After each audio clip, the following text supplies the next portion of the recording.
Happy birthday, Mom. I'm so sorry. I should have been there. What? If I just ran a little faster, I'd have been there. I don't think it's any secret at this point that I love the Flash. The character and mythos surrounding the Flash family resonates with me in a way that many other heroes just don't.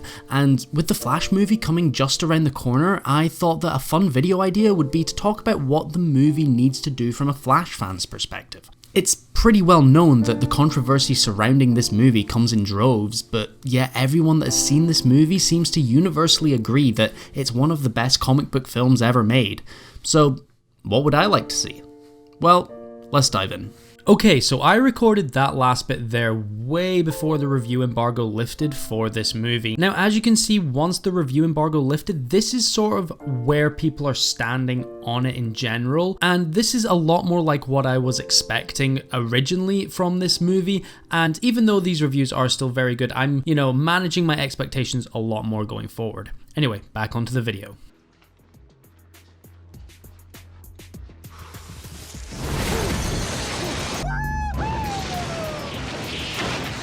So even though it's a Flash movie, the character of Barry Allen outside the costume is just as if not more important than his life as the Flash.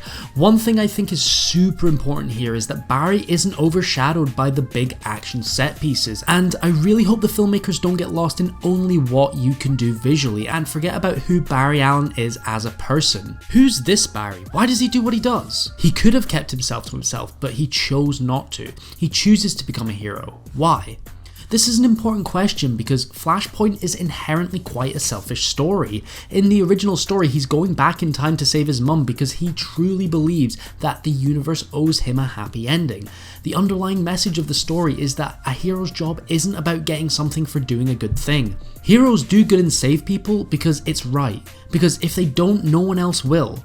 Hopefully the filmmakers find a balance here, because the last thing this film needs is to make Barry seem like a selfish character, when in reality that's not who Barry is at all, and I feel if that's how he's portrayed in this first solo outing, then that's how the general audience will remember him.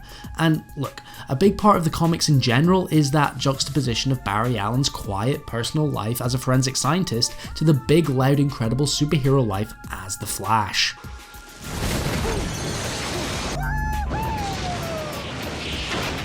It's no secret that DC's most popular hero for a long time now has been the Dark Knight, and DC has really leaned into that. Unfortunately, I feel this has often been at the cost of showcasing the incredible stories of some other heroes at their disposal.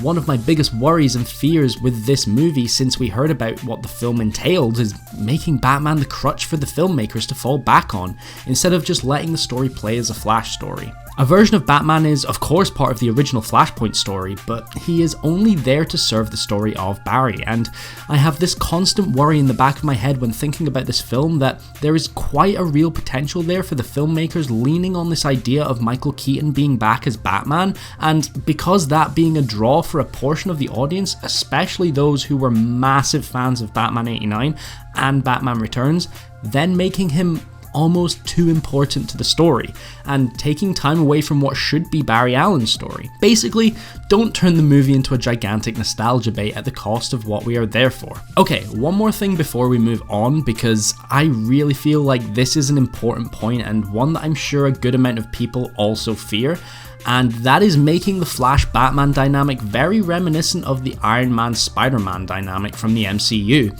I think most can largely agree that decision was arguably one of the weakest parts of Homecoming, and Far From Home as well. Luckily, I doubt we will have to worry about this for too long, as DC is getting a complete overhaul by James Gunn, and any potential plans for what they had in mind for the future is most likely going to be scrapped.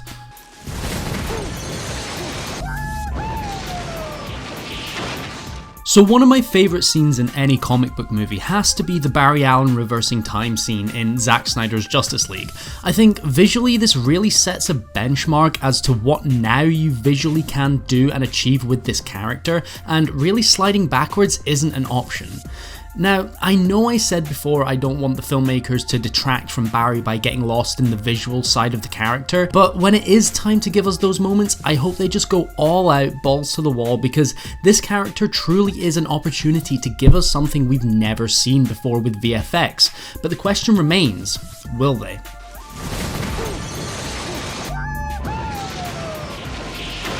One of the best parts of this character is that he is connected to everything. As Michael Keaton says in the trailer, "Tell me something. You can go anywhere. Another timeline. Another universe." this is one of the most fundamental aspects to the character. Not only that, but also the wider Flash family. Wally West, Jay Garrick, Bart Allen, Max Mercury, Johnny Quick, Jesse Quick, August Hart, Dawn Allen, Avery Ho, Ace West. All these characters are so important to the story of The Flash, and to not even hint at the larger world of The Flash will, in my opinion, be such a wasted opportunity.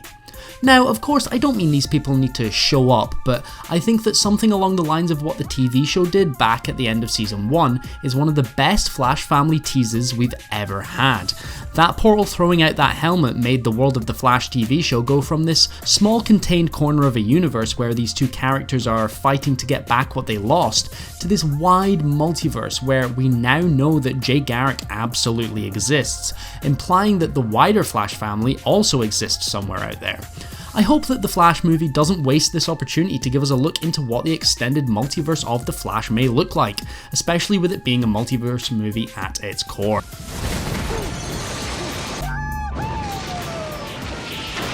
Okay, so one of the things I've always thought about when thinking of a Flash movie is that the character of the Flash is almost like DC's Spider-Man.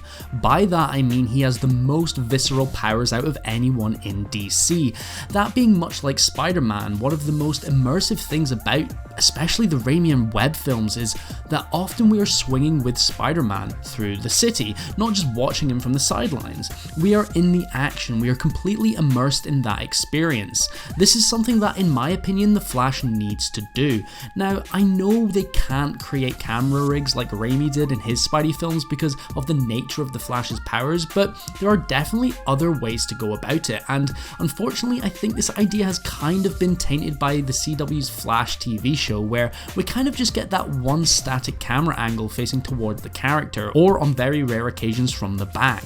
This, in my opinion, being a very boring, unimaginative way to go about such a visually dynamic character, especially in the later seasons. You know, let us run through the streets with the Flash, experience those running scenes as he would experience them, again giving the filmmakers an opportunity to do something truly inventive and never before done with the VFX.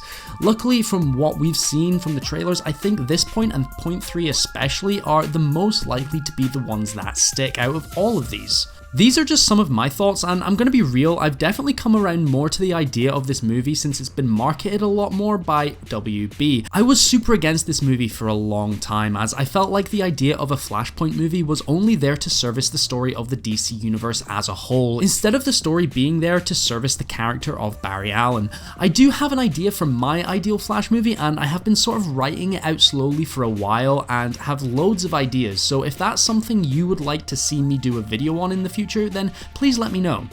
One more thing I have to mention as well, we are extremely close to hitting 10k subscribers, which, considering I only started my channel mere months ago, is absolutely crazy. So what I thought I'd do is once we hit 10k, I am going to start a Patreon where I will be uploading a plethora of bonus content, including polls for different videos you guys want me to do, and test edits for videos, reviews for different things, and just generally connecting with you guys and getting to know you all. So the quicker you guys help me get past 10k, the quicker you will get to see all of those things. Now, I think all that's left to say is I've been Daniel, and thank you very much for watching.